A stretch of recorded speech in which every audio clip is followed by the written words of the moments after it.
The Galactic Council's emergency session convened with unprecedented urgency. Representatives from 12 species materialized in their holographic forms around the crystalline chamber, their varied physiologies trembling with barely contained panic. "The humans have survived," announced Ambassador Zethkri, her translucent form flickering with distress. "Project Cleansing Dawn has failed catastrophically." A collective gasp rippled through the assembly. The Vorthak delegation leader, General Krex, slammed his chitinous appendage against his console. "Impossible!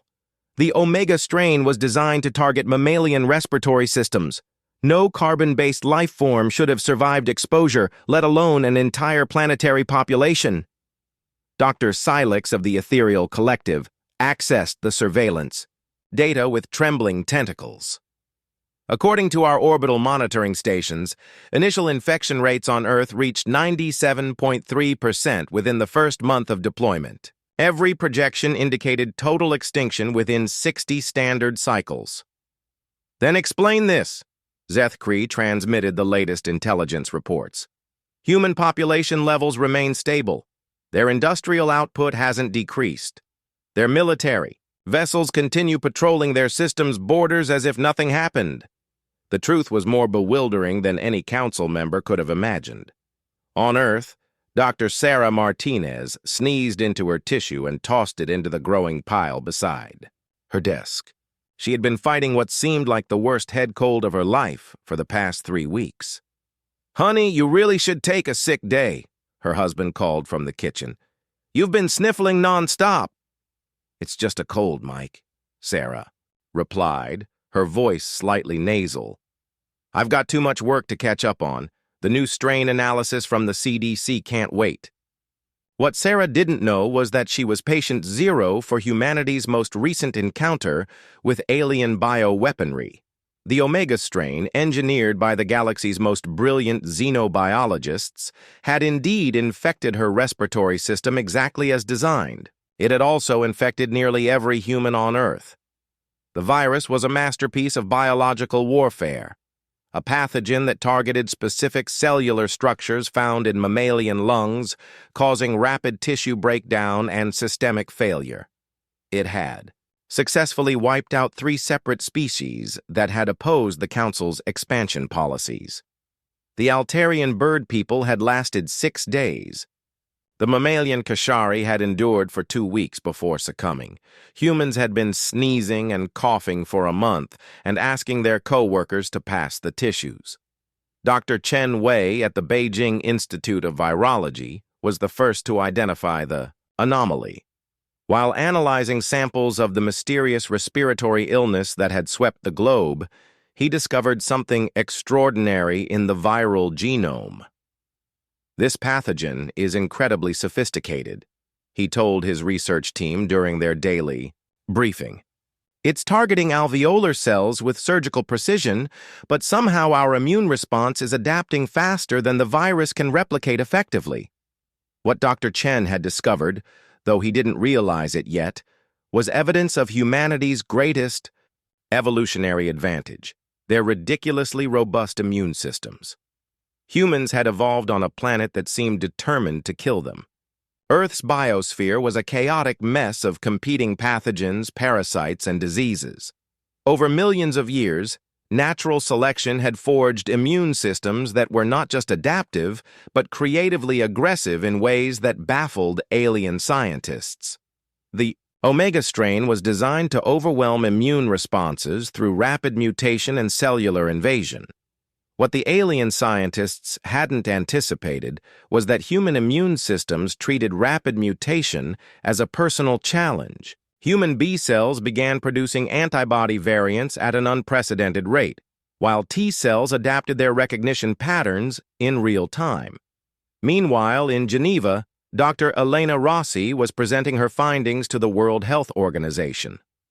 "The interesting thing about this respiratory virus," she explained to the assembled delegates, "is that while it's definitely novel and more persistent than typical seasonal flu, the mortality rate is actually lower than we initially feared.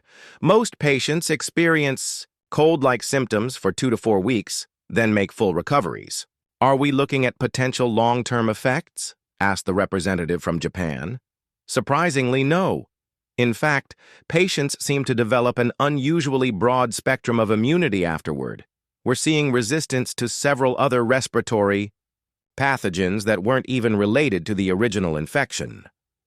Back in space, the Galactic Council was receiving increasingly desperate reports from their Biological Warfare Division. The humans aren't just surviving, reported Chief Scientist Veltar, her normally composed demeanor cracking. They're adapting.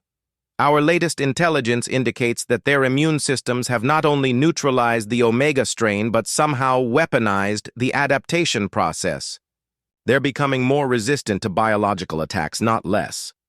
General Krex began pacing, his exoskeleton clicking against the chamber floor. How is this possible?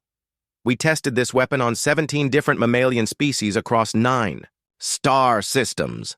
Earth mammals are different, Veltar admitted reluctantly. Their evolutionary history suggests constant exposure to biological threats. Their immune systems aren't just defensive. They're aggressively adaptive. It's as if their entire species evolved in a biological warfare laboratory. The revelation sent shockwaves through the Council. For centuries, they had viewed humans as primitives, a young species barely worthy of notice, let alone respect. Their plan had been simple. Eliminate the humans before they could develop interstellar travel capabilities and challenge established galactic power structures. Now they faced a terrifying reality. Humanity had just survived their most potent biological weapon while treating it as a minor inconvenience. Worse, they had inadvertently made humans more dangerous by triggering evolutionary adaptations that would make future biological attacks virtually impossible. Dr. Sarah Martinez finally recovered from her cold after 26 days of intermittent sniffles. She returned to work feeling better than she had in years, unaware that her immune system now carried patterns that could recognize and neutralize 17 different classes of alien pathogens. As she settled back into her laboratory routine, analyzing what she still believed were naturally occurring viral mutations, Sarah couldn't shake the feeling that something significant had happened. The genetic sequences she was studying seemed almost too sophisticated, too purposeful to be natural. "Mike," she called her husband that evening, "I think we might want to increase funding for the space monitoring programs." "Why's that?" Sarah stared at her computer screen, studying viral protein structures that seemed to follow engineering principles rather than evolutionary ones. "I have a feeling we're not alone out here, and whoever our neighbors are, they might not be very friendly." In the depths of space, the Galactic Council faced their greatest strategic nightmare. They had accidentally created a species that was now effectively immune to their primary method of conquest, and that species was beginning to ask the right questions. The age of human isolation was about to end, and the galaxy was utterly unprepared for what humanity would bring to the stars.